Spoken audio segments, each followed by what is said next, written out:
usually stranger than fiction.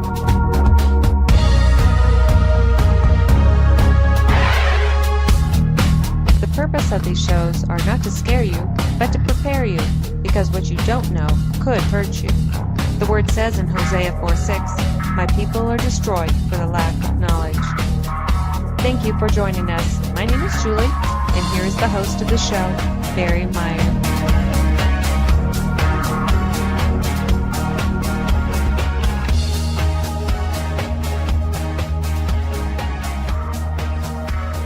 Welcome to End Time Talk Radio. We have a great show. Now, a few things I want to mention is that May 15th of 2013, now, some of the things that are happening, one thing that was really interesting that came to my attention was that there's this a weird, smelly foam oozing through the cracks in the Chinese streets. I didn't read the whole article. Definitely, there's some interesting things happening there. Of course, there's some weird cloud formations that are happening in Britain, and now they're having all this snow and different things happening. They had...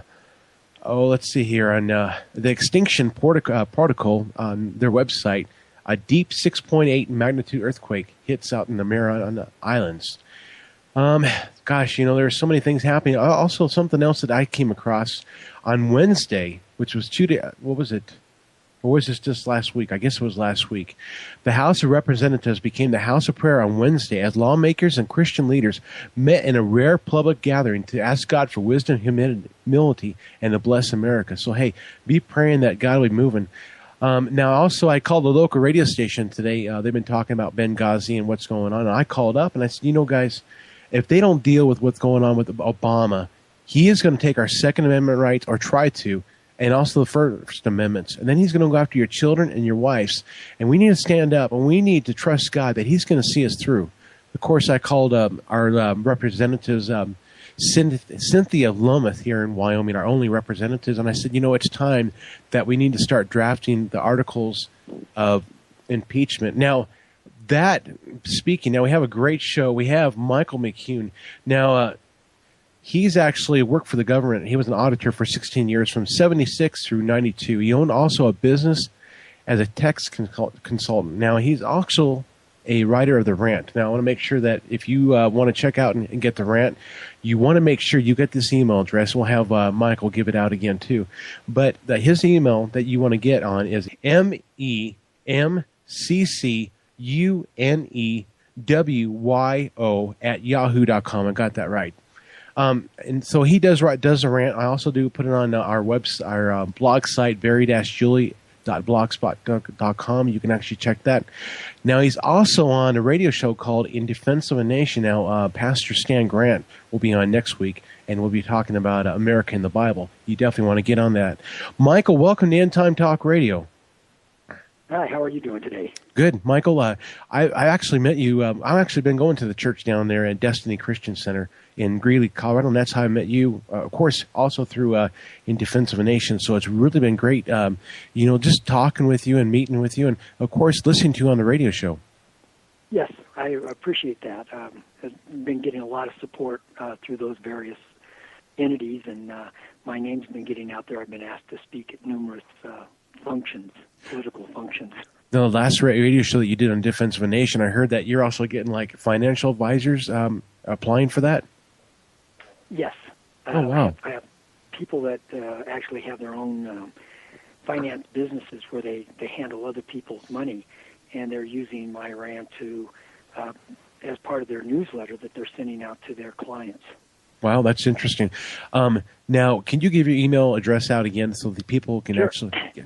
It's memccunewyo@yahoo.com. Great. Of course, you're also on Defense of a Nation. That's in defenseofanation.com. You can definitely... Now, which radio stations in Colorado do you remember what they might be? It's the Pirate Network. It's owned by Brett Reese. They're in Sterling. They're in Greeley, Fort Collins, and I believe he's got one in Longmont. Okay. That's the general area. It's in the northeast corner of Colorado is covered by that. Okay. Well, then those who don't get those stations, you can go into indefenseofanation.com and actually go there and listen now, and you can actually listen to the shows. It has Michael in there, and it's really a great show. Well, Michael, there's been a lot of things happen. Of course, today is May 15th of 2013, and things with Barack Obama, with Benghazi, we're seeing with the IRS and AP. A lot of things are happening. Maybe we can kind of touch on to the similarities back in 41 years ago with Nixon. Yeah, there's quite a few of them because, again, it started the same way. There's a question or there's a potential crime or abrogation of a civil right that's given in the Constitution amendments. And in Nixon's case, they tried the Stonewall approach. I know nothing about it. And what's so interesting is this is the same exact language that was given by the White House over the last 2 days. Oh, that's interesting. So, and I'll use Jay Carney because he is now the press secretary. And yesterday in his press conference, the first one about the AP investigation and the Benghazi together, he used the word appropriate or inappropriate 42 times. And he kept saying that this wasn't appropriate. We couldn't comment on an ongoing investigation. And a reporter very snidely pointed out, wait a minute, you had the same situation with the Trayvon Martin case just last year, and you had no trouble at all jumping in there and making comments. So you can't have it both ways. Yeah. With the things that are coming up, what is also in the background they're trying to cover up? Because, this isn't the usually it seems like it's a magician type thing. When you see the right hand doing something, don't pay attention to the left hand. What else do you think that's going on in the background that they may be trying to cover up too? Watch the dancing girls. What you have for the cover up is the fact that this president is so utterly out of tune. He's never in the White House. Now, he loves the power. He loves the posturing, but he wants none of the responsibility. And that's a flaw that he has had since he started attacking the Constitution. This is why they want to get rid of the Constitution, is because, well, those are just rights. Those are just rights. Well, with those rights come a responsibility, and that's what makes the American citizen so entirely different than any other citizen in the planet, is that with the freedoms that we have been granted by our Constitution, the right to keep and bear arms, the right to have the ability to fight back, or to not have our homes searched unreasonably, or whatever those rights happen to be. He doesn't like that because that goes against his wanting all of the power. The problem is each one of those rights that he doesn't recognize, and he'll say, okay, wait a minute, you can give up this right. We, the government, will make you more secure.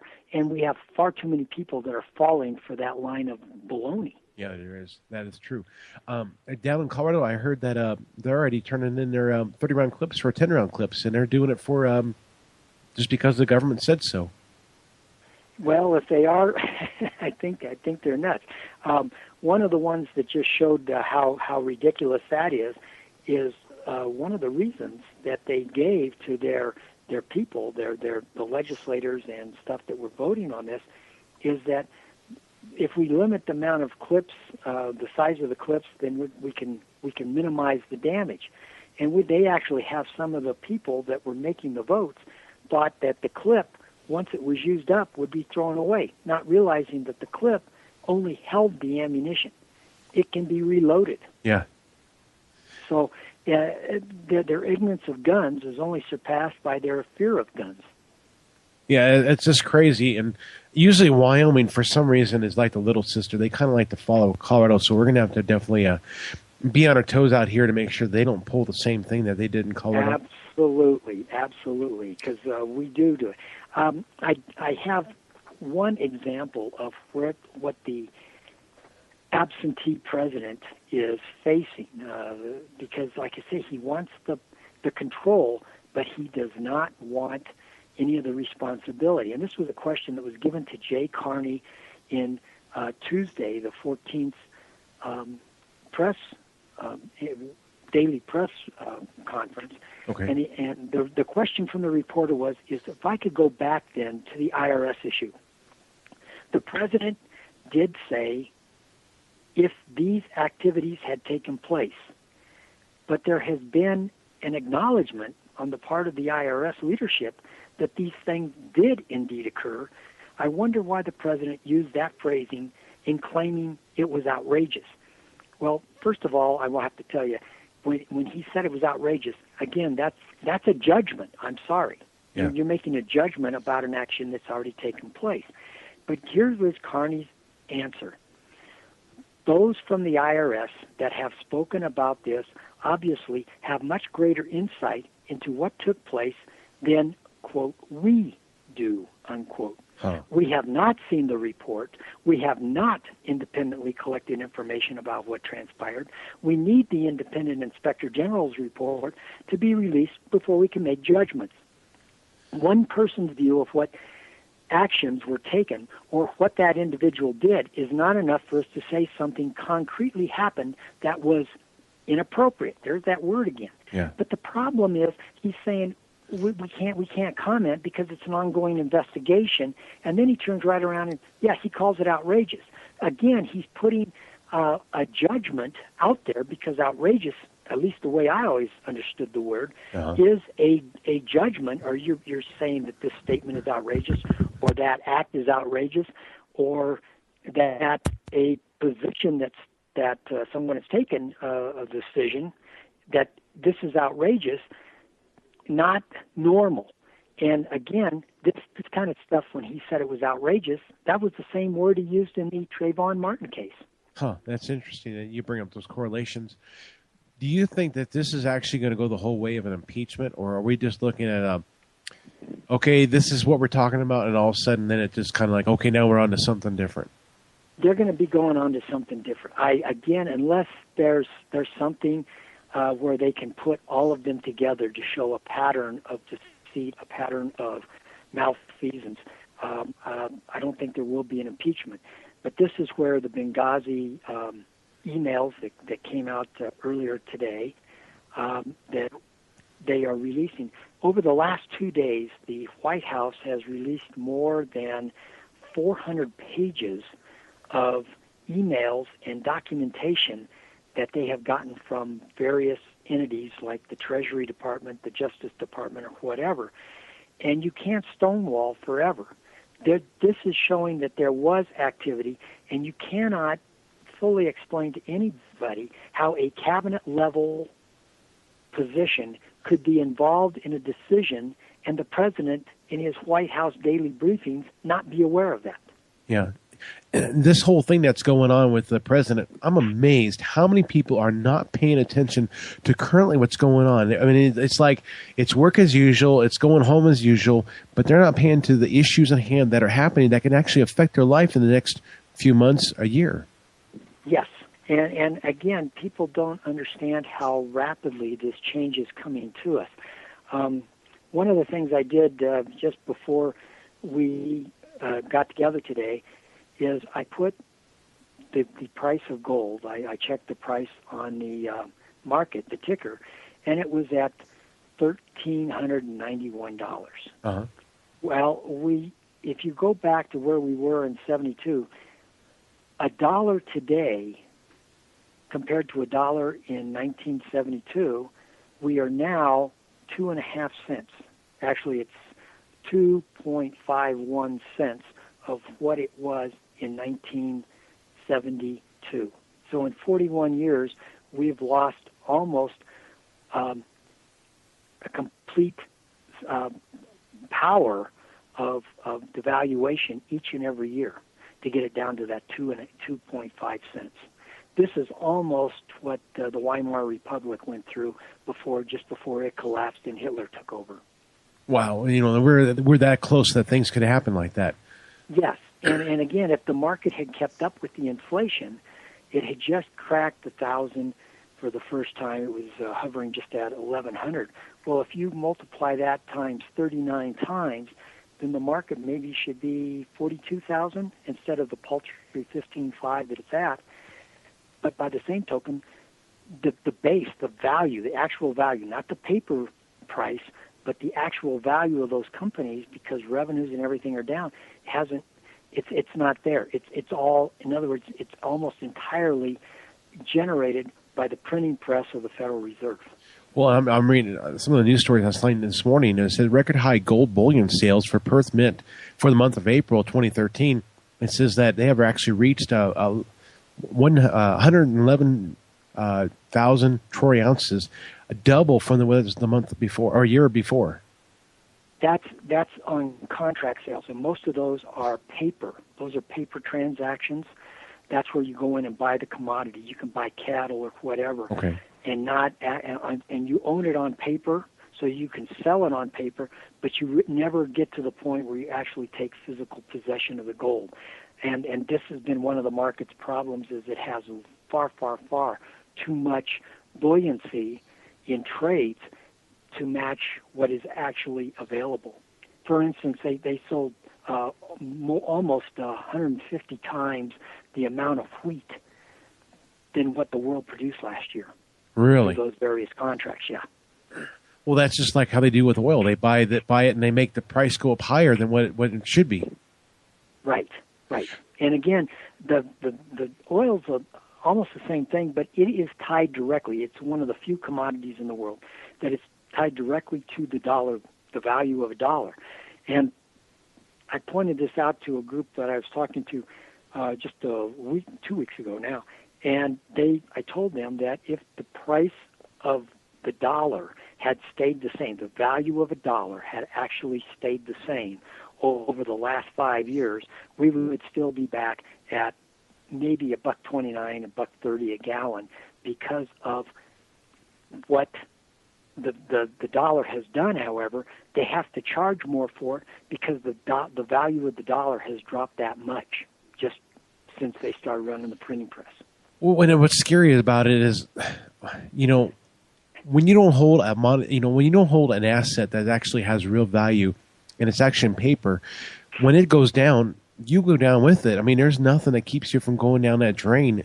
It's paper loss. That's right. And yet, the value, it's equity that you're losing. Something that you've worked for. And that's what's scary, because people sure looking at the stock market. Because one guy I talked to, he says, I gained an extra $5,000 in the last month or two on his 401k, but they don't realize what the government's going to do is they're going to do IOU. Yes, because there's nothing there. Again, we're talking the same thing. What he's talking about at 401 is a pension plan. And the biggest problem we have with pension plans is the government right now is trying to buy or trying to take control of all those pension plans, because their own pension plan, which we call Social Security, is broke. Yeah. And so they're trying to get cash in there to meet the current obligations so they don't add to the debt. They're trying to push the debt on down the road so that our children and our grandchildren are going to wind up with it. Yeah, and it's, I was listening to Glenn Beck just talk about a few things today, and, if people don't get and understand what's going on with our government and with the financial things that are happening, they have no clue, because they're listening to the talking heads. They're not really listening to the people like you that really know what's going on. Well, that's where the training that the government gave me came in quite handy. I did. I was an auditor for 16 years, and I saw so many different situations. I saw so many different ways of doing accounting, keeping track of books, that it really it helped, because I could then apply a past situation to a current situation, and it made things much easier on the audit. I was able to get through things much quicker, but by the same token, now it's causing a problem, because there is a fallacy in what we're doing. These things that are happening, how does a person get it across to somebody what's going on? Because everyone's watching the news, but they're not looking for the news. That's one of the problems. You read the Rant, yeah, and there's often things in the Rant that you don't hear on the nightly news. And yes, that's how I designed it.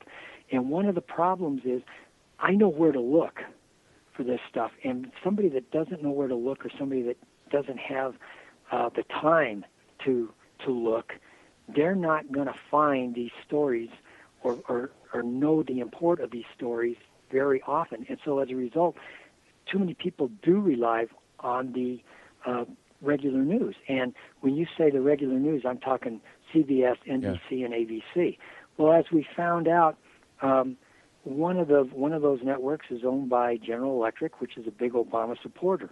The White House press secretary is married to somebody that runs policy for another one of those organizations, and there's another person within the White House that is married to to a person that helps set the agenda in the third one. So you're really not getting independent news anymore, and that's a bigger violation even than what the Justice Department did in looking for the leaks. And they always couch it in terms, whenever they're going to break one of your rights, they say, okay, we're going to do this for your security, for America's security. And yet, by taking away the right,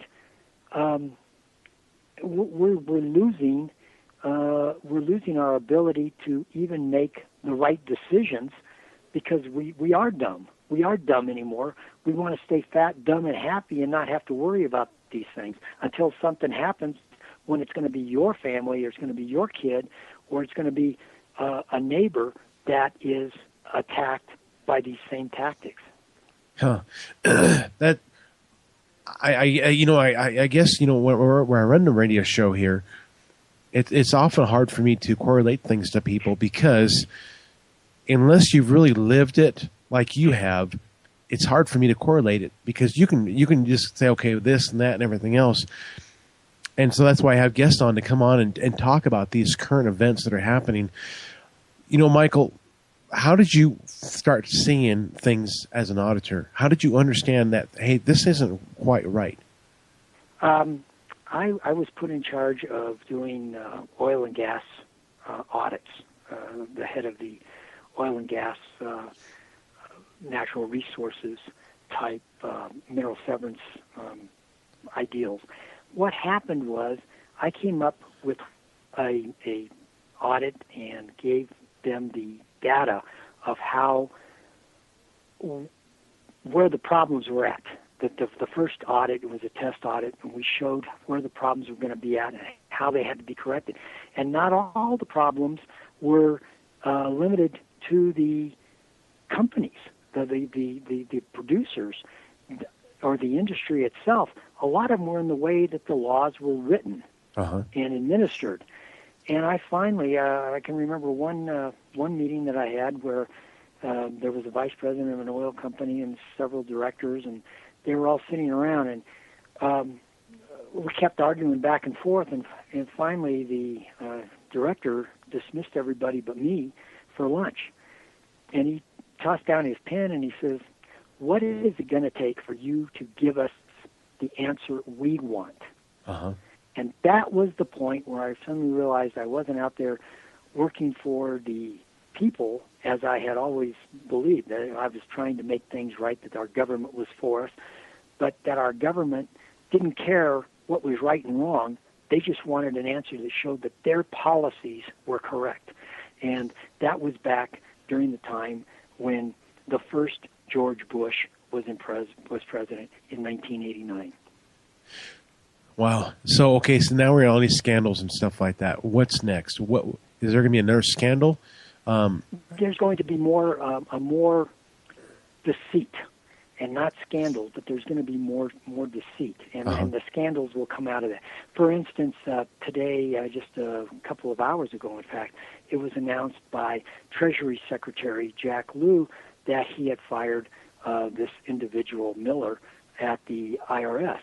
Well, the problem is Miller still has a press conference scheduled, and he is going to go into that press conference this coming Friday as the acting director of the IRS. And how can the guy be fired and then still be the acting director? It's to me, when you're fired, you don't have a job. You're cleaning out your office, and since it is an IRS office, so much sensitive information there. He should be gone immediately under armed guard so that he can take nothing with him that is government property. Huh. Okay, so we got guys here that are fired that are still running the country, well, not country, but they're running different departments in that. So Sure. So basically, we're having a defragmented government, basically. Yes, and it all comes, to me anyway, it all comes from the top. Because you can see Obama show his outrage, you can see our president do these different things, and yet he is a president that is an abstentia. He is only there as a figurehead. He wants the power, but he doesn't want the responsibility. It all belongs to somebody else. And right now, with these three different scandals hitting him all at the same time, all within 2 days of each other, all of a sudden, he's getting all of the blame, and he's got nobody to put it onto because he's not there. Even his own press secretary can't give you anything that's concrete. Well, we can't make a decision until we understand all this stuff. And yet now they know that this stuff was known by the White House more than 3 weeks ago, because Jay Carney did make the slip and say, when this first came to our attention 3 weeks ago, and this was on Tuesday the 14th, he made this slip right near the end of his press conference. Well, wait a minute. If they knew about it 3 weeks ago, how come they're acting so surprised and so shocked now? Yeah, you're only as good as those above you. So, that's right, sir. Yeah, and these lies are, you can only cover your lies for so long. Okay, so I'm going to bring God into this. Where does God fit into this whole thing? What are we? Is God going to expose this to the point where the people will wake up? Do you think? We're not going to wake up until it becomes inevitable. And again, this is something that we have discussed quite thoroughly on In Defense of a Nation. As you well know, God, at one point in there, and I will use a Christmas song, when O come, Emmanuel, and ransom captive Israel. Well, if we're right, and this is the House of Israel, America is the House of Israel, that means part of America has fallen. Part of America has been overrun or captured, that we are a captive, and we have to ransom them. And that ransom can only come, and I agree with you, by turning back and adhering to the word of the Lord, which this president is totally against. He is for Islam, which is not what our Bible, is not what our Constitution, is not what our country was originally founded on. And let me precursor, or let me add to that. With the House of Israel, many people may not know what we're talking about, and I would highly recommend that you go back to the show I did back in February with Stan Grant on the Defense of a Nation, but also with Stephen Grant that's coming up next week, America in the Bible. That's going to give you some ideas, because you're probably hearing some stuff that's going to be new to you, and so I don't have time to really talk about this. But, Michael, when I heard about the House of Israel, and it was like when I went to church there the first time, I said, my gosh, I felt like somebody just took their hands and went through my hair and you might mess my hair all up. But, it starts making sense when you really see all the way through Abraham, Jacob, Isaac and that, and through the 12 tribes of Israel. And when you talk about the dispersal of the tribes and where they're going to coalesce, this is one of the problems that I had, and when the two Grant brothers that you just talked about, when they explained to me and sat down and showed me how this happened, how we got to the point where we're at, like I keep telling Steve, he ruined Christmas. You said it's like somebody messed up your hair, but it ruined Christmas because it changed everything that I'd always understood in those Christmas carols about Israel. Now all of a sudden, in place of the Jewish state, I have to put the American state there. And boy, does that change the meaning of those things, because we could see the problems that the House of Judah, known as Israel, is having. Yeah. But the House of Israel is the larger portion of it, and this is why we're a melting pot. There's far too many things that go on. This country has to be the one that stands. This country has to be, but we're going to be overrun somewhat to the point where this comes back out. And I'm not sure if it's going to come from external forces. I'm kind of thinking that it's going to come internally. We're going to be overrun before we wake up. Well, and I could really attest to that, because when I went to fill up gas back in September of last year, one guy was saying how he'd seen all the Russian and Chinese troops coming through, and they were saying, hey, you guys better make your vote right. That was in 2012 for Obama, when people voted for him. The thing is, when I seen all this stuff with the House of Isreal, and people may think, hey, you're doing replacement theology. We're not. All we're saying is, look, this stuff, matter of fact, Michael, I just got done almost done with the prophecy conference, and I didn't realize how much of this was done back in the 1800s. Actually, our Congress was told all the stuff back in the 1800s. I know we're getting off track, but I think this is probably maybe the way the Holy Spirit may go tonight.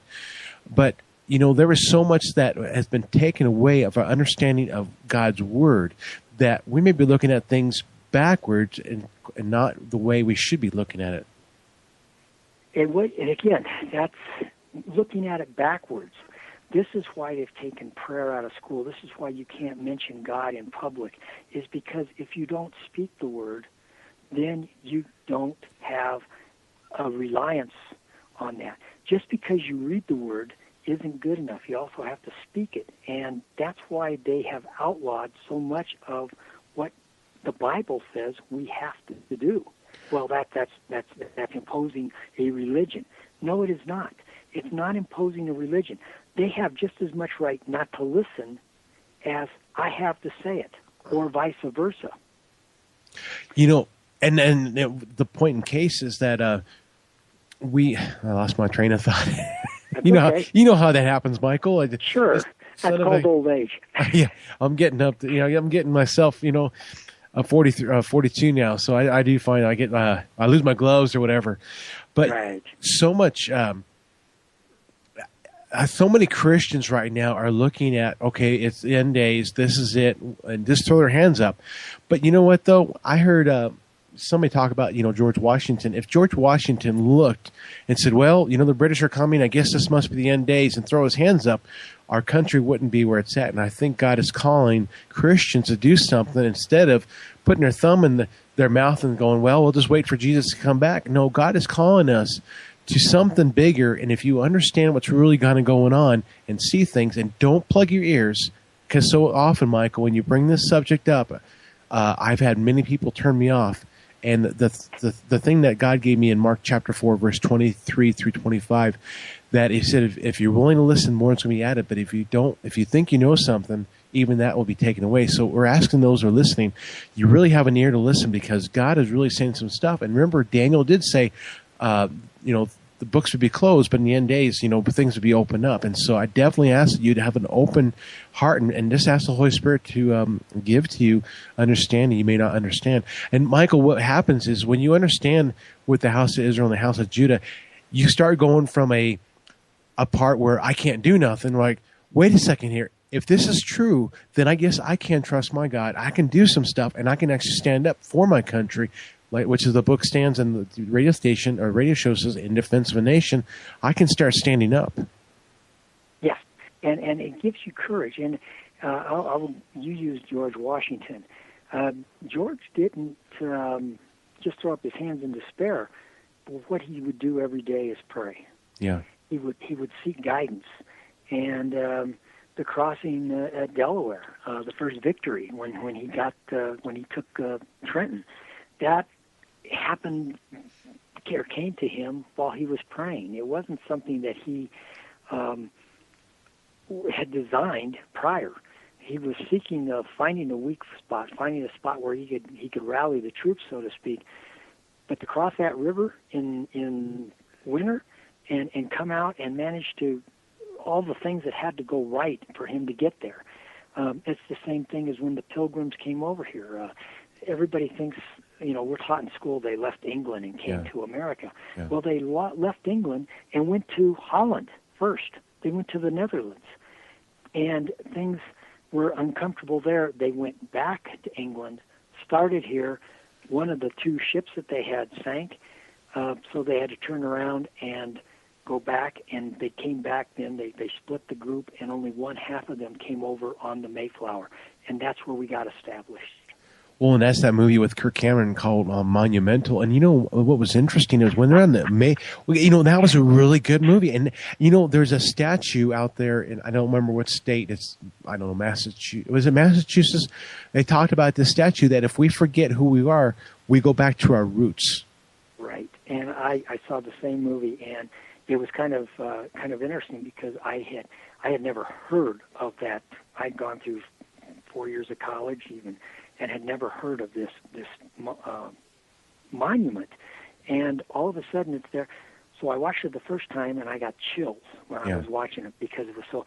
And when they showed the Liberty icon, when they showed Liberty, this is a man that is sitting there. His unsheathed sword is laying across his lap, and he is resting, but he is looking around while he's resting. He is always vigilant for those that will take liberty away from him. And boy, I'll tell you, that one just absolutely set the chills up. So when the family then, we sat down to watch it, and got my son to watch it, and he's 30-some-odd years old. So anyway, he said his first question, why didn't I learn about this in school? It's because they can't. They have to separate us from what is true and factual in order to gain an advantage, to gain us. And you talked about having the words to speak that others will hear, or opening the ears for those to hear that are supposed to hear. This is exactly why I started writing the Rant, was that I wanted one person, every time I wrote, to understand a little bit better what was actually happening in this country. And when I seen the movie, I seen it twice, and I tried, we had some friends who watched it, and I don't think they quite got the gist of it. And this whole new level of looking at things in Bible prophecy, I've done like 180 degrees, and it's not like I'm said anything that I've heard before is anything bad. I'm just saying, look, it's precept upon precept, and I'm going, wait a second here. If God is showing me all these things about America that is totally different from what I've been taught, where so often heard that America is Babylon and different things. Well, wait a second here. When I've heard about the House of Israel and the House of Judah, and it's amazing that when you look at, just to take the idea of the Scottish people, how when we talk about America in the Bible, Stan Grant next week, we'll talk about the different tribes and how they went. And one of the tribes went over to Scotland, and back when they got their independence, it says the outgoings of the House of Israel. You guys didn't know that. And there's so much out there that we've lost. But you know what? God is bringing it back to us. And Michael, the thing is, that's why End Time Talk Radio exists, is that we're relying on the Holy Spirit to open our eyes to what's going on and go, okay, guys, this is what we see. Ask the Holy Spirit to revelate it to you. Don't shut down. Just ask, okay, God, this is something totally new. And this is something that, but God, He's always calling us to trust Him. I mean, Michael, remember when David, when he'd do his different wars and stuff like that, and it seemed like every time God was calling David to do something a different way. And one of the ways, he said, well, when do I march? And he says, when you hear the marching in the balsam trees. Well, that's a novel thought. I mean, mostly you're like going, hey, the guy in the front there, he's on the horse. We all go when he goes. Well, when you hear them, all I'm saying is that to the audience out there, David had to hear it. He had to hear the marching, and then he knew it was time to go. And I'm saying is that God is speaking, and I'm just asking that you would have ears open to hear what God's saying. Yes, I concur heartily. Yeah. When I listened to, my wife and I, we came back from Nebraska, we really listened hard to the prophecy conference, and that was so good. It's 5 years old, but it's still relevant. That being said, I'm going to throw a little a monkey wrench in it. Ezekiel 38 and 39, if we're not looking at Israel and we're looking at the house of Israel here, then America has some implications of some major things happening here that won't happen in Israel. That's right. The mainline battle is going to be fought here. And do you know why the number 13 is unlucky? considered unlucky? I've always wondered. Tell me. Okay, how many tribes of Israel are there? Well, there would be 13 because of the adopted. There's 13, yeah. right. And when the 13 were gathered together, they were God's children, and they always came out victorious in the end. And that is why to the world, to the forces of the earth, it was unlucky to have the 13 together. And it just has carried forward. Isn't that a remarkable situation when you think about it? It is. It's amazing how many times we've been told, hey, this is awful, that's awful. But wait a second here. I mean, how many things that are on our flag and different things like that resembled the tribes of Israel? And some people may 13 colonies. Yeah. And their 13 really pops up quite a bit in our country. Yes, and it's because we had the 13 starts. I mean, everything, again, when you understand where America came from, when you understand how it was prophesied in Ezekiel of what this country would be, what this country would look like, America is the only place in the world that fills all of those. We have battled with slavery. We have battled with our conscience. We have battled with abortion. And America is the only one that fulfills each and every one of those prophecies that is set out there if you'll read the Bible and understand what it says. And see, when you start seeing these things, Michael, didn't it increase your faith in God more than ever before? Yes. I just can't tell you how good he has been to me in my life. I've really been blessed by Stephen Grant's, Pastor Stephen Grant's messages. Times I can't get to church down there because it's a 60-mile drive. We'll listen to my wife. My wife and I might listen sometime during the week. His, and I tell you what, there's times I'll have to listen to even Defense of a Nation 3, 4, 5 times. And when I first started listening to Defense of a Nation, I was like, where are these guys coming from? I mean, it just seemed like it was just out there. And not in a bad way. I'm just like, I didn't have an understanding. Of course, as I've delved into the books and then listened more and more, the revelation came and I understood more. And, I was able to call the radio station and be more bold than I would have been a year ago and state my ideas on things that I never would have, because I always thought, hey, what I had to say really isn't that important. But wait a second here. Maybe what God's showing me is telling me maybe what I have to say is important. And it's funny that you bring up in Defense of the Nation, because I got down there originally.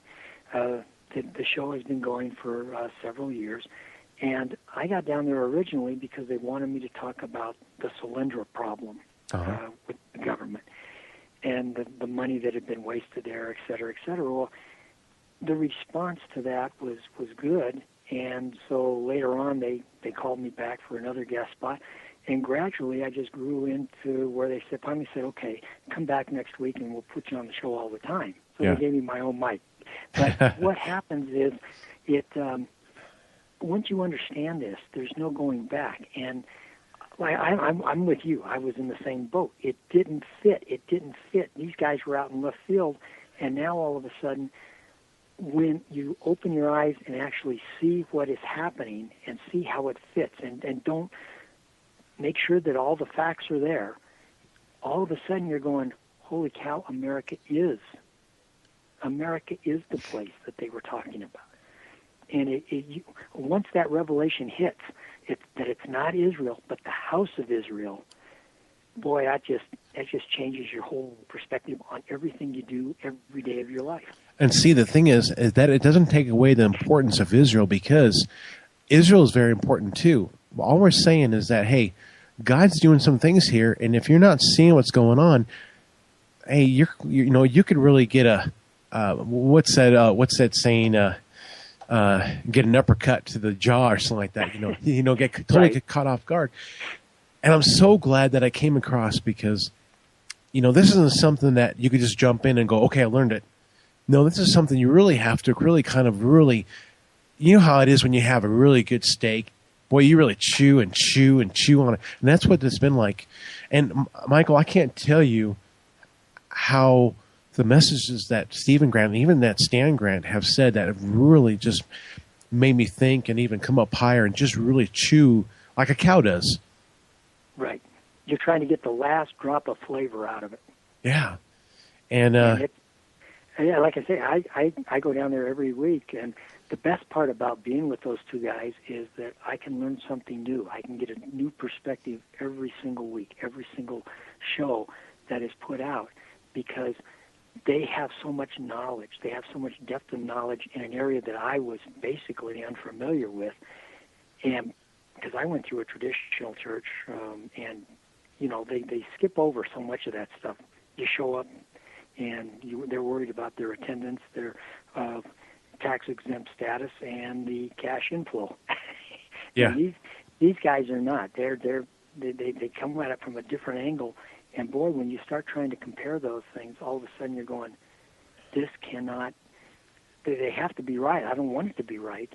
But boy, I'll tell you what, if they're right, and that changes the perspective on everything you do. well, and that brings up a case in point. You know, all of them trying to take our guns. You know, I have to tell the people out there, don't give your guns up. I mean, matter of fact, this is a perfect time to pick up and buy guns because people are kind of scared. And they're like, well, gosh, they're coming for our guns. We better sell them. Well, this is a perfect time for you to have a little extra money in hand. And when it comes up in the paper or wherever, that you go over and you buy that gun, and then you go down and I've been going to Walmart at 7:30 in the morning, and I've been picking up ammo. I don't get more than 3 boxes, but, you know, Michael, I picked up a couple extra guns, and I'm not afraid to express it. But I tell you, we're going to need our guns. God's going to call us to defend this nation. You just hit one of the key points that I learned from Stan and Steve.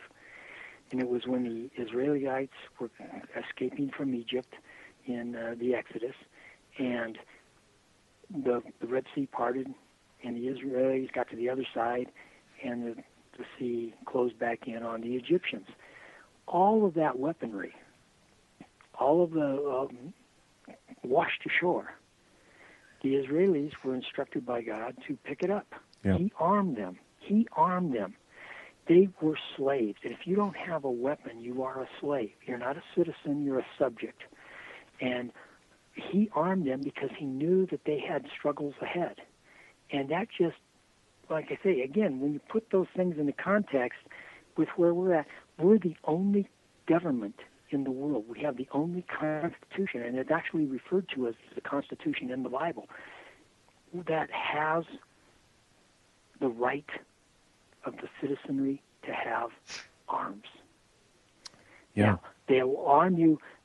Since then, they've armed the people in Switzerland. That's mandatory now. But we were the first. We were the only ones that gave you the right. You could choose to have or not to have a gun. That was your decision. But he wanted you to be able to defend yourself. And so what you're doing is exactly right.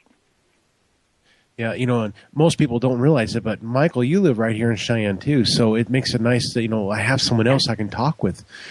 Yes, it was, and what a surprise it was to meet you, because I've lived here for 51 years, and I was totally unaware that you were around.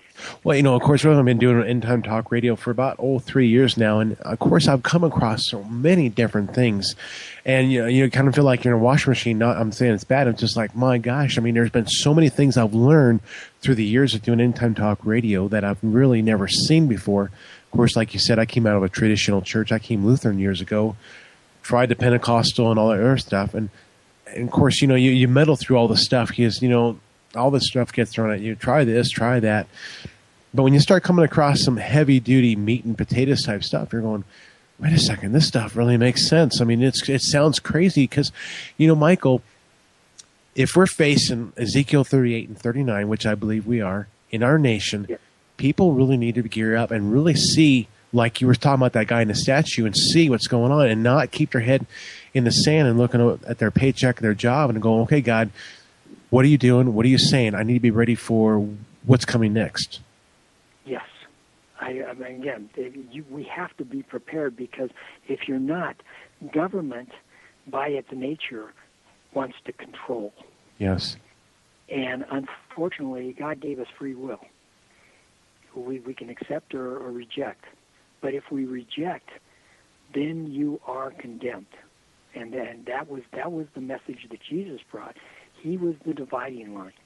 You either accepted him and took him for what he was, the Son of God, or you rejected it. If you rejected it, you are condemned. There's no two ways around it, the way that we believe. And he was not a uniter. He was a divider. He came down and set down laws, even for his disciples, that were very specific and said, you will not cross these lines. Yeah. And they didn't like it. They didn't like it, but they accepted it because they saw what he could do. Not only did they get an opportunity to listen to him, but they saw, and he tried others first. He tried the Pharisees. He tried the people that were in power, and he wound up having to go to the fishermen. He had to go to the lowest level of the society in order to find people that would listen to what he was saying. Yeah, and so often our churches nowadays, it's a bless me type gospel. I don't have to do anything. God will bless me, and then I'll just wait until glory by and by. And God's calling us to do something, and by golly, I'm gonna, I may not know what to do tomorrow, but I do my best I can for today. For tomorrow, God will give me something else for tomorrow, and He'll provide everything I have or I need. Michael, it's amazing when you do understand these things and you do start preparing. It's amazing how many people come across and really want to attack you because you're changing their paradigm shift because now they have to do something and they don't like that. Yes, and they're, again, this comes with the responsibility, and most people, and we're taught this in our schools, don't take the responsibility. Let somebody else do it. You don't have to work on your game. You don't have to work on your lessons because you're going to get the same grade. We're going to give everybody the same grade. We're going to level things out. So it doesn't matter if you put in the effort or don't put in the effort, you're going to get a participation award. Well, try explaining that. Take that participation award to the pearly gate and see how far that can get you in. Yeah. And the sad thing is, I am just praying, especially even for next week's show, that people will just have an ear to hear. And because so often, Michael, we're a nation of people. We hear things, but we don't listen. I mean, how often have you told somebody something, and then they go off and do something else, and they didn't even listen to what you said? They just heard what you said, but they thought, "Oh, I'm just going to do my thing." We've seen it all the time. They heard the words. Yeah, they heard the words, but they didn't understand. Yeah. What the meaning of those words was. You talked about what happened in the church, and you said you're in your 40s. Well, I've got a couple of decades on you, and where the change came on was during the 1960s. We heard it all the time: peace, love, dope. Jesus was love, light, and roses, and all this stuff. Well, the one story in the Bible that stuck out of my mind over and over and over again was when Jesus went into his house, and here were the people corrupting the intent of the temple as money changers. And he literally threw a hissy and made his own whip and drove them out. Well, that doesn't sound like somebody that has love, light, and roses. That's right. Yes, God is love. God is grace. God is good. But if you can push him so far, he does have his limits. Otherwise, how do you explain Noah and the flood? I mean, over and over we see these same examples. Even the Israeli people, his chosen people, when they disobeyed or when they turned somewhere else, he would turn them into slaves for a period of time until they had repented of their way, until they actually called to him and asked for his intervention. Charles Finney said, if there's decay of conscience, the pulpit is responsible for it. Yes. And we're back at the same thing. And too often what we're doing is, and Jesus said, that his kingdom is not of this world. Yep. In other words, it wasn't. And that's where government comes in. Government has to have it. And we don't understand that our government, even though its intentions are good more often than not, it's good what's good for it, not what's good necessarily for the citizens. Because the government is supposed to be a righteous government, stand up for what God's laws and protect us from the enemies that would try to take that away. But it has abrogated that authority in the name of control, the name of power. It has sold out. And again, that was you almost got the same thing when Lucifer, because he was God's creation, and he turned on him because he thought he could do things better. And this is the problem. Arrogance, it's one of those things, pride goeth before a fall. Yeah. Well, there has been no more prideful country in the world than the United States. We stick our nose into everybody's business thinking we have the right answer. And we can't even really keep peace here. That's true. We can't even control ourselves here. And one of the keynotes of a country is a definition of its borders. Well, if you listen to this administration, if you listen to those that are calling for illegal immigration to be legal, we don't have a nation if we don't have borders. That's right. So it's part of this and part and parcel of the whole thing that's falling down. But like I say, it first came to me in 1989 when I had a person that was really my boss. And what's it going to take for you to audit? What's it going to take for you to give us the answer that we want? Not the right answer, not the answer that the audit had revealed of the facts and figures. They wanted an answer that they could live with, that they could feed to the population, that it would be that it's see, we're doing the right thing. This is going to work for you. Well, and then what happens, and then it goes into your workplace, it goes into your home and everything else because it's a trickle-down effect. Yes, and then you've lost everything. And our children, unfortunately, that's where the next one is, they're being taught by a group that can no longer talk about God. They're being taught by a society that has forgotten what God is. And so they're not getting any help from us old graybeards anymore because we have turned it over to someone else. We're not teaching our kids individually. We're letting that happen with somebody else, as part of the society. Well, they got to grow up. These are things they got to put up with. Yes and no. Do you have to put up with lies? And I mean, look at our government today, trying to cover its tracks, trying to make sure everybody knew what was going on. I don't know about you, but I watched the first films that came over on Benghazi. I could tell that those weren't guys that were just sitting there and we're just going to burn a building. These were people that had weaponry that knew how to use them. They intended harm to America. And that's our government that they attacked, and our government is sitting on its hands. They attacked our government because that's what the consulate was. It's American property wherever it happens to be at. We give them the same right here because they've got embassies all over Washington, D.C. or up in New York with the United Nations that we can't even enforce our laws there because those are their governments. That's their country, not ours. Yeah, and I don't want to we're almost an hour into this. Michael, there's so much we could talk about. We could zip here and zip there, and I don't want to keep you any longer than an hour. No, that's fine. Okay, we'll go a little longer then. Michael, if people don't understand what's happening in our country, because now we're seeing decadence. I mean, a day is a lot. I mean, we're seeing people getting perverted. We're seeing, gay marriage, everything like that. And, it's amazing. We got Nebraska. We have two people that actually watch our dog for us. And one of them is practicing an alternative, lifestyle, homosexuality. And, of course, her sister is there. They're the nicest people in the world. But the fact is, they're not doing God's best. It really isn't God's best. God's best is that, we wouldn't, it's a sin. Let's put it that way. And the thing is, as long as the government's doing their sin and everything else, people are like, well, hey, I can do what I want to do because, hey, I'm getting the total. Well, let's put it this way. The government is accountable to God for what they're doing, and they're actually leading the people in America astray. Yes.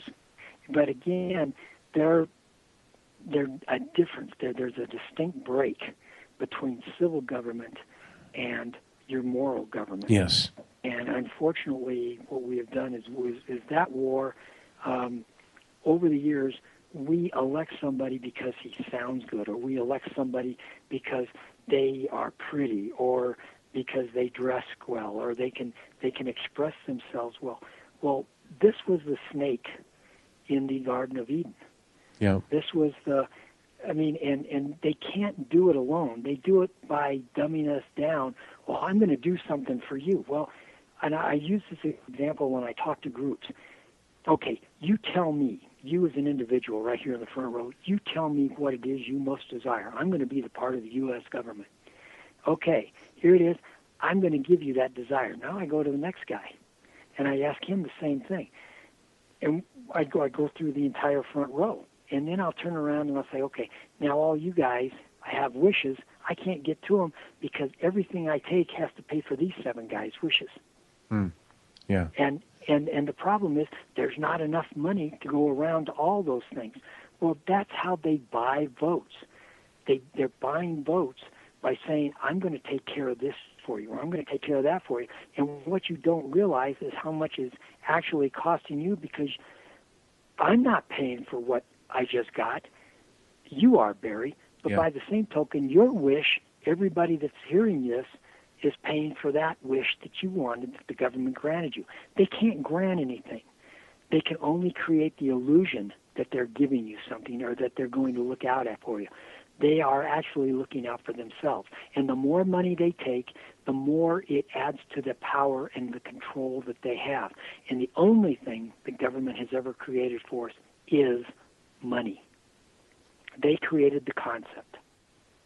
Yeah, and money is actually, it's not currency. It's actually a debt.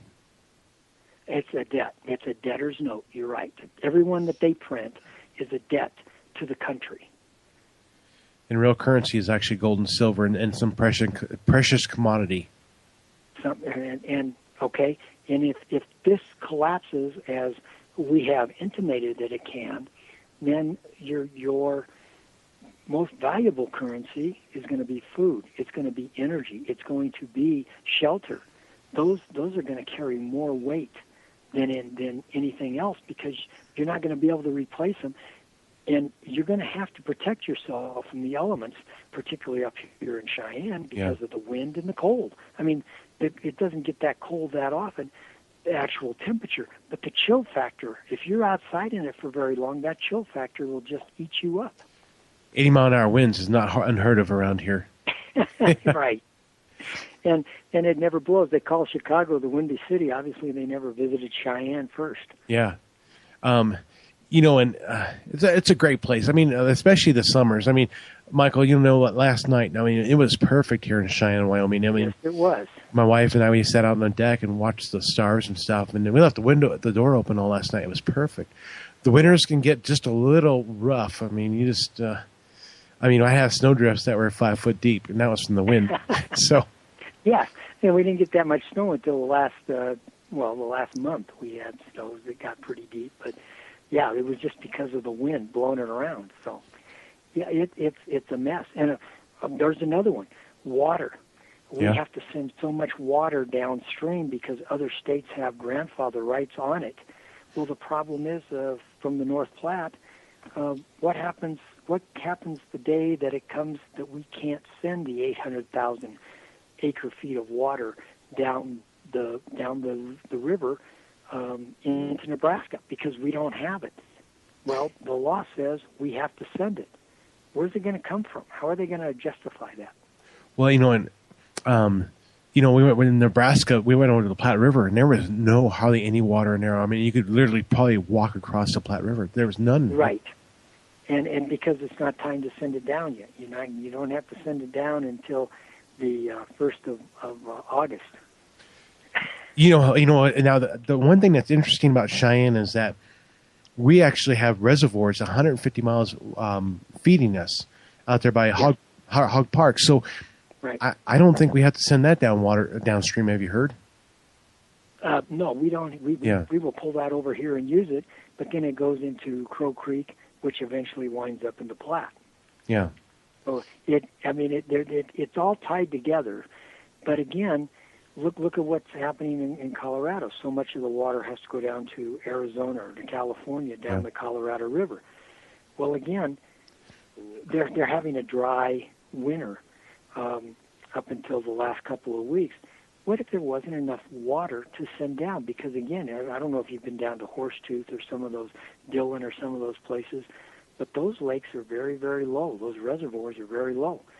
And I just don't know how they're going to do their crops, do the things that we consider normal activities, and still have enough water to send on downstream. Because once you put it out onto a field, it now isn't available to put into the water stream to send on downstream to Iowa or Nebraska or Kansas, and that's going to cause a problem. Yeah, I can see that really happening. Yep. And again, that's part of what people will sell their souls for is water. You've got to have water to continue to live. Yeah, and we're going to have to really trust God. Michael, that one thing with the grants in the church down there is that it really draws you closer to God, because, my gosh, when things really do fall apart in this country, you really want to be in that safe place of protection. Yes. And you've got Steve on next week, and he is the first person that I've really heard that consistently gives you a message not only of gloom and despair right out of the Bible, but also tells you how directly out of the Bible, through faith in God, you can continue that you will succeed, you will come through it if you keep that faith, if you have an undeniable faith. And the problem is, so many Americans are taught, well, wait a minute, rely on yourself. You do it yourself, that way you know it's done. Yeah. Well, this may be a case where we can't do it. This may be a case where we have to step back and say, wait a minute, this is beyond my capability. I need somebody else. I need to rely on somebody else and have the trust that somebody else will take care of it. Michael, this is kind of a comical thing, and I wanted to mention it. I took my pickup truck in to get some work done on it, and I had a broken windshield across the whole, anyways, we had a good winter storm here 2 weeks ago. I don't know if I told you this story, and I think people like this, but I took it to the mechanic shop, and then they got it done, and then they went and took it for a test drive, and wouldn't you know, big, huge ice thing hit the window. It broke the whole thing out. Not out, but it broke it, and they said it sounded like a gunshot. Would you believe they actually replaced the whole thing and didn't charge me for it? Because they were doing a test drive? Yeah. I mean, good. They could have said, hey, we'll do a half, or, hey, this happened. But I believe that if we put God first, God's going to do things like that. There's times when there are times when it's going to happen. The other thing, and I'm going to ask you this, Barry, because, again, I just met you a short time ago. Do you feel a coming together of the people that you've met at Steve's church? One thing that God's really told me, and I told my wife here a few weeks ago, I said, I really felt God told me that we're going to meet a lot of new friends, but we're also going to lose some of our old friends, only because they won't understand of what we're going into, what we're understanding. And I do feel it coming together in the church. I mean, I feel, you feel, I told everybody, I said, I feel really accepted there. I don't feel like, hey, there's a click here, a click there. You feel like, I told everybody, I said, when I stood up in front, I said, I felt like I could be invited to anyone's home and be welcomed. Yes. And again, that's one of the reasons that I'm there, is because of the same thing. It's a feeling, and you said acceptance. It's a feeling of kinship all the way around, and they don't judge you on what what you're saying. You have an area of expertise, and they don't judge good or bad on that. They question. They'll ask the questions to increase their understanding, but it's a total different thing. I've never seen a place where everybody isn't taking an active part in leadership. They just don't sit in the pew and listen. Yeah, and it's wonderful.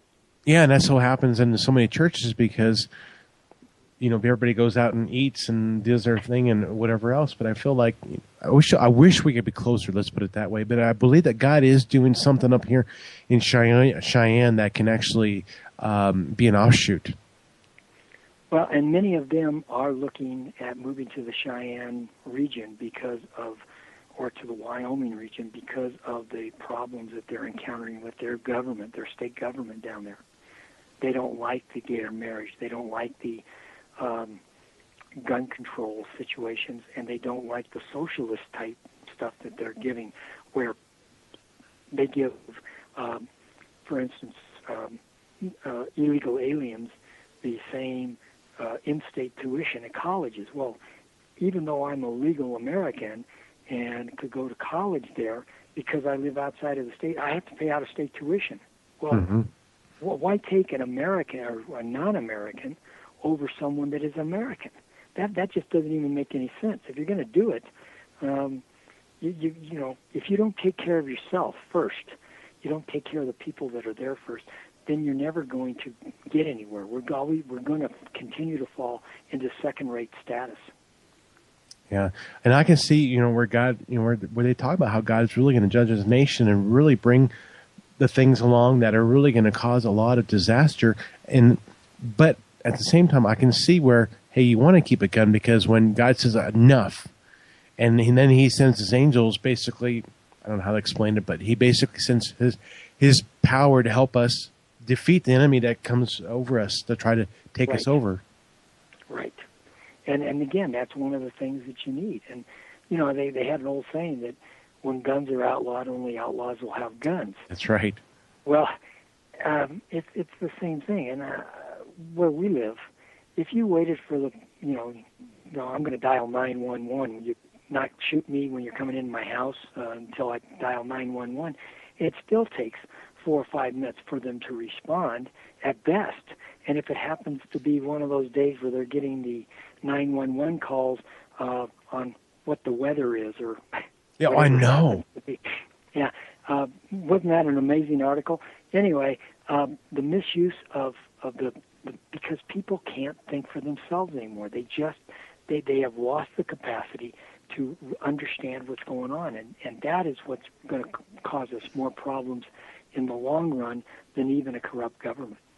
Oh, I know. And, you know, even if I try to talk to people about things, they just look at you like, what dumb area did you come from? I mean, they just have no concept of what I just told them. And, you know, I've been learning so much. And, you know, and of course, you know, what's really been neat is that I came across another radio show, the Sons of Liberty, and they're talking the same thing that Stan and Steve are talking about. And they're out of Minnesota. So more people are talking the same thing.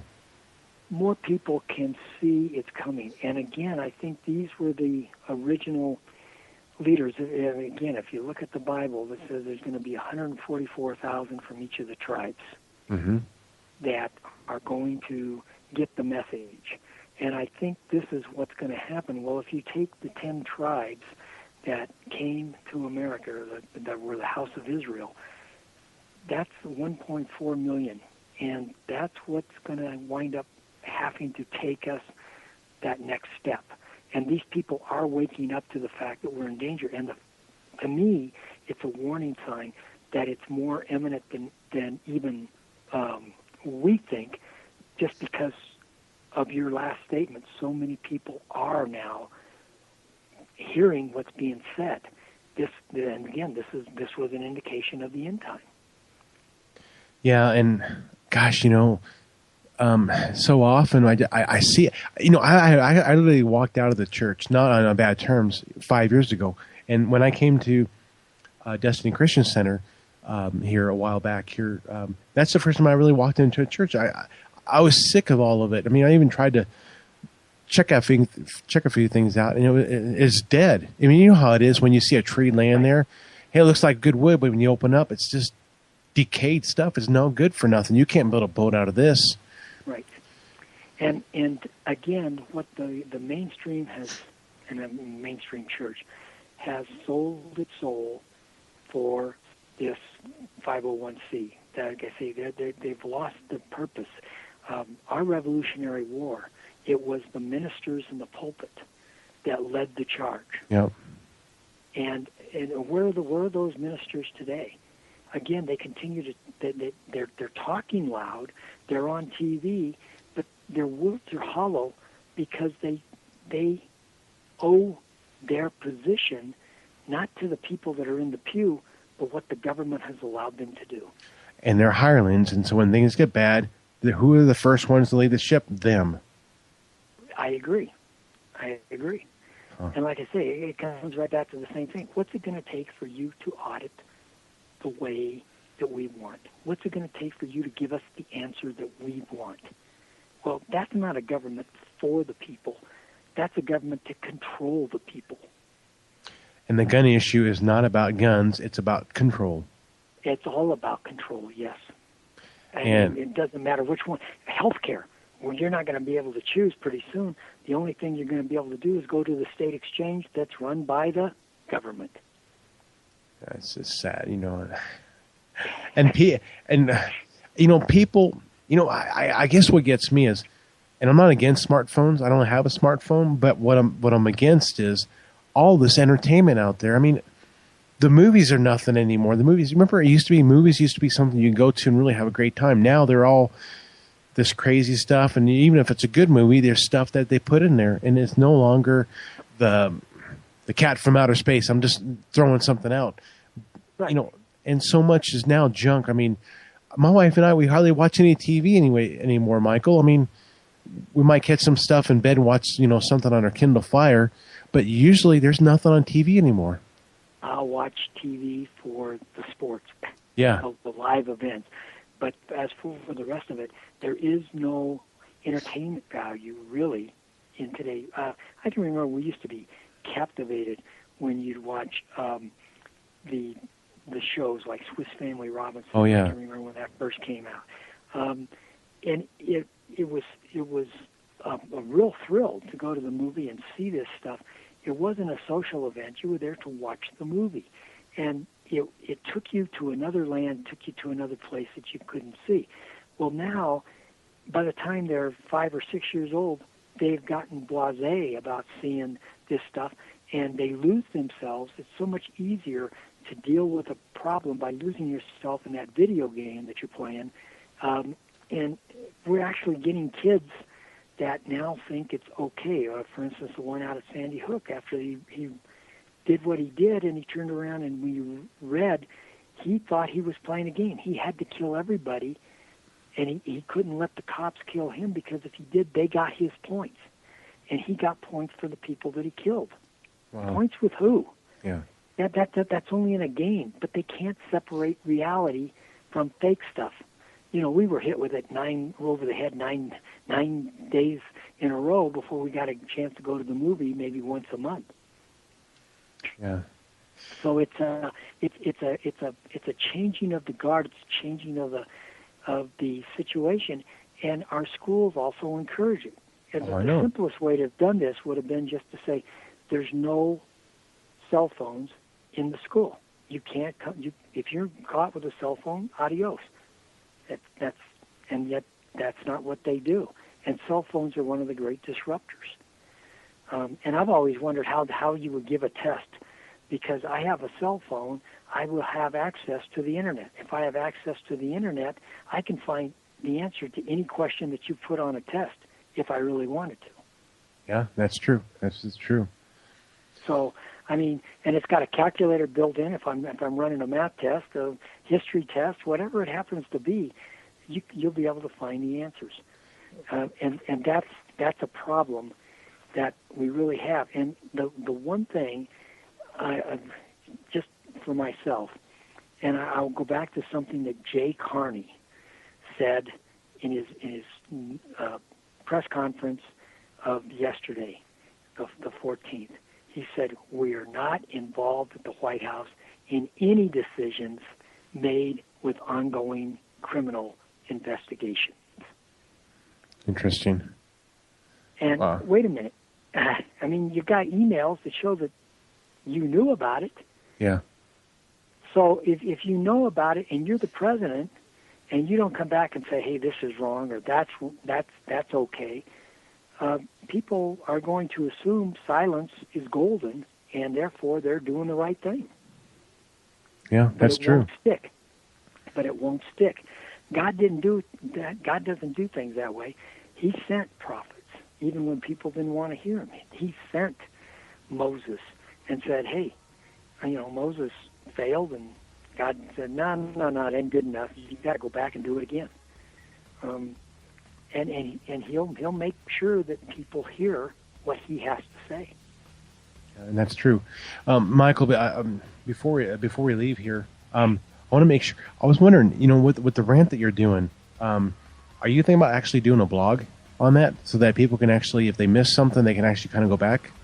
Well, if they miss something and want it, they can just write to that same address, and I on a particular subject, and I will dig out the ones that I have because I've got them all saved, and I will dig out stuff and send it to them in the original form, and then if there's an update or something, I will also put that on. Okay. Hey, Michael, that's the one thing I love, is to get people to ask questions about it, because then it gives me more insight as to what they're actually needing or what they're actually feel that they need to understand. Wow. Well, could you give out the email address before I forget? Sure. It's MEMCCUNEWYO@yahoo.com. Michael, is there any final departing words you'd like to mention to the audience out there? I work for the government. I left the government, and we did not part on the best of terms, and I've been against them ever since. But I really do. I do like if they ever get the chance to hear In Defense of the Nation, Stan and Steve run a very spirited conversation. It is really, really good. Michael, I really appreciate you coming on. Well, thank you for having me. I was really honored that you would have me come on your show, and it's getting more common, but it's still quite a thrill to have somebody say, "Hey, I like what you're saying. Come and I need your viewpoint for something." So I appreciate it very much, Barry.